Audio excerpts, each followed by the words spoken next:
இருக்கும் சிங்கில், அதை ஃபுல்லாகவே கழுவணும். கவுண்டர் டாப் க்ளீன் பண்ணணும், எல்லாம் க்ளீன் பண்ணணும். இந்த ஷெல்ஃபை நானும் ஒரு 2 மாதமாக க்ளீன் பண்ணணும்னு நினச்சிட்டு இருக்கேன். இன்னுமே பண்ணுறேன்.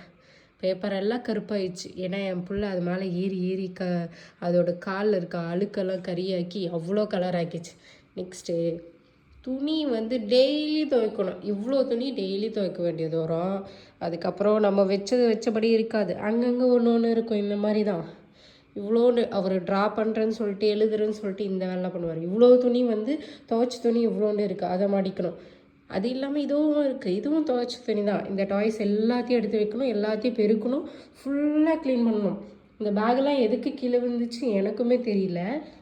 இந்த பைக்கெல்லாம் வந்து எல்லாம் ஒரு சைடு அரேஞ்ச் பண்ணி வச்சுருந்தேன். எல்லாமே இப்போ வேறு வேறு மாதிரி இருக்குது. எதுக்கு இந்த பொருளாக இங்கே வந்துச்சு அப்படின்னு பார்த்தா எனக்குமே தெரியாது. அவர் இவ்வளோ பொருளை வச்சு விளையாடினாரா? ஒரே ஒரு பிள்ளை அப்படின்னு நினைப்பீங்க. ஒரே ஒரு பிள்ளை தான்.